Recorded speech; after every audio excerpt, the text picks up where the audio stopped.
آج ہم ایک ایسی شخصیت کے بارے میں بات کر رہے ہیں جن کے بغیر نہ شاید آج ریاضی کی دنیا وہ کافی مختلف ہوتی۔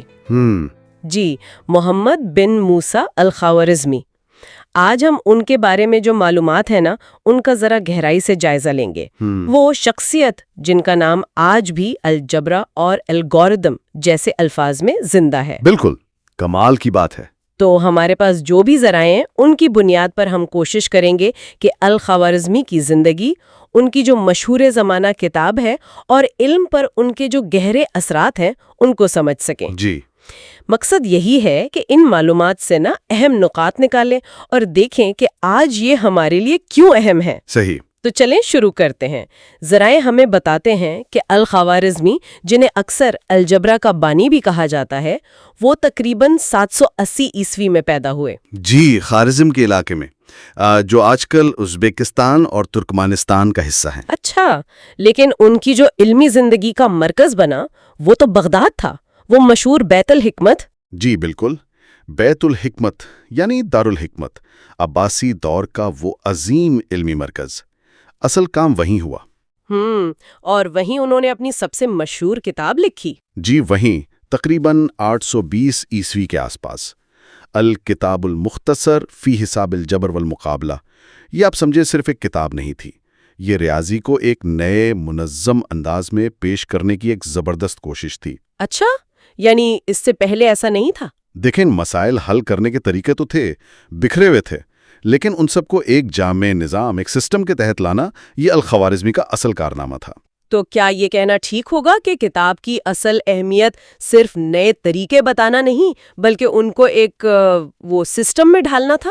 بالکل بالکل، انہوں نے نہ صرف لینئر اور کوارڈریٹک مساواتوں کو حل کرنے کے لیے آپ کہیں واضح سٹیپ بائی سٹیپ طریقے بتائے جو آج ہم بنیادی الجبرا سمجھتے ہیں نا، جی، بلکہ انہوں نے الجبر یعنی نامکمل کو مکمل کرنا اور المقابلہ یعنی مساوات کے دونوں طرف سے ایک جیسی چیزوں کو ہٹانا، یہ ٹیکنیکس متعارف کروائیں۔ اچھا، اور ذرائع یہ بھی بتاتے ہیں کہ انہوں نے ہی پہلی بار جذر یعنی اسکوائر روٹ کی اصطلاح کو اس کے جدید ریاضیاتی معنوں میں استعمال کیا۔ یہ تو ہوئی تھیوری کی بات، لیکن آپ نے پہلے کہا تھا کہ انہوں نے اسے عملی مسائل سے بھی جوڑا۔ جی ہاں، اور یہی تو ان کے کام کی ایک اور شاندار بات ہے۔ الخوارزمی نے نا الجبرا کو صرف کتابوں یا وہ دانشوروں کی بحث تک نہیں رکھا۔ انہوں نے اپنی کتاب میں باقاعدہ بتایا کہ بھئی ان طریقوں کو وراثت کی تقسیم، زمین کی پیمائش، تجارت کے حساب کتاب، یہاں تک کہ نہروں کی تعمیر جیسے حقیقی دنیا کے مسائل حل کرنے کے لیے کیسے استعمال کیا جا سکتا ہے۔ اچھا، یعنی روزمرہ زندگی کے لیے۔ جی، یہ علم کو عملی طور پر کارآمد بنانے کی ایک آپ سمجھے شعوری کوشش تھی، جو اس دور کے حساب سے بہت آگے کی سوچ تھی۔ واقعی کمال ہے، اور یہیں سے ان الفاظ کی کہانی بھی جڑی ہے جن کا ہم نے شروع میں ذکر کیا تھا۔ جی، ان کی کتاب کے عنوان کا لفظ الجبر ہی سفر کرتا کرتا لاطینی اور پھر یورپی زبانوں تک پہنچا اور الجبرا بن گیا۔ بالکل، اور یہ لفظ خود ایک پوری ریاضی کی شاخ کا نام بن گیا۔ اور دوسری طرف دیکھیں، ان کا نام الخوارزمی، جی، اس کا لاطینی تلفظ بنا الگورتھمی یا الگورتھمس۔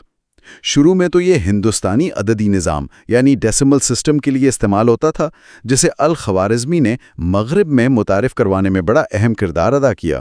اچھا، تو یہ ڈیسیمل سسٹم سے جڑا تھا پہلے؟ جی، شروع میں، لیکن وقت کے ساتھ ساتھ یہ کسی بھی مسئلے کو حل کرنے کے منظم مرحلہ وار طریقے کے لیے استعمال ہونے لگا، یعنی الگورتھم۔ سبحان اللہ، یعنی ایک ہی شخص کے کام اور نام سے ریاضی اور کمپیوٹر سائنس کے دو بنیادی ستون نکلے۔ یہ تو میرا مطلب ہے غیر معمولی اثر ہے۔ بلا شبہ، اور یہ اثر صرف الفاظ تک نہیں رہا۔ جب 12ویں صدی میں ان کی کتاب کا لاطینی میں ترجمہ ہوا نا، تو یہ یورپ کے لیے ریاضی کے علم کا ایک بنیادی ذریعہ بن گئی۔ صدیوں تک یہ یورپی یونیورسٹیوں میں پڑھائی جاتی رہی، اور اس نے وہاں سائنسی انقلاب کی بنیاد رکھنے میں آپ کہیں مدد دی۔ اچھا، اور ذرائع یہ بھی بتراتے ہیں کہ اس کا اثر مشرق میں بھی گہرا تھا، ہندوستان میں بھی۔ 19ویں صدی کے وسط تک ان کی کتابیں ریاضی کے نصاب کا حصہ تھیں۔ تو یہ صرف مغرب کی بات نہیں، یہ تو ایک عالمی علمی تحریک کا حصہ تھا۔ یقیناً الخوارزمی کا کام اصل میں یونانی، ہندوستانی اور بابلی ریاضیاتی روایات کا ایک بہترین امتزاج تھا۔ انہوں نے ان سب کو لیا اور ایک نئے منظم اور قابل استعمال ڈھانچے میں پیش کر دیا۔ اس نے نہ صرف ریاضی بلکہ فلکیات، جغرافیہ اور دوسرے علوم کی ترقی کے لیے بھی ایک مضبوط بنیاد فراہم کی۔ یہ علم کی عالمگیریت اور تسلسل کی ایک بہترین مثال ہے۔ اس کا مطلب تو یہ ہوا کہ آج بھی جب ہم وہ جدید ٹیکنالوجی استعمال کرتے ہیں جو الگوریدم پر چلتی ہے یا اسکول میں الجبرا کے سوال حل کرتے ہیں، تو ہم کہیں نہ کہیں الخوارزمی کے کام کی ہی توثیق کر رہے ہوتے ہیں۔ ان کی میراث تو ہماری روزمرہ زندگی میں رچی بسی ہے۔ بالکل درست کہا آپ نے۔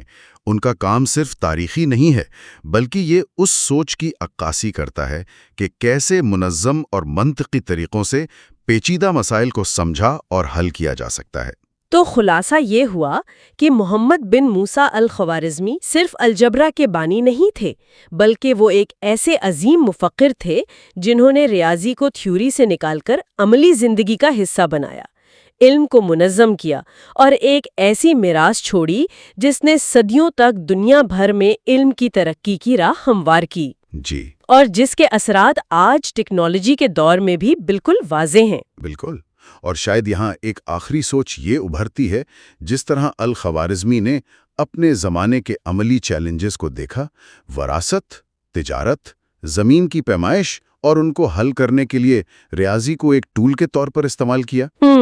کیا آج ہم اپنے دور کے جو بڑے مسائل ہیں، جیسے کلائمیٹ چینج ہے، معاشی عدم مساوات ہے یا صحت عامہ کے بحران ہیں، کیا ان کو سمجھنے اور ان کے حل تلاش کرنے کے لیے اسی طرح کی بنیادی، منظم اور منطقی ریاضیاتی سوچ کو مزید بہتر طور پہ استعمال کر سکتے ہیں؟ یہ ایک آپ کہیں اور طلب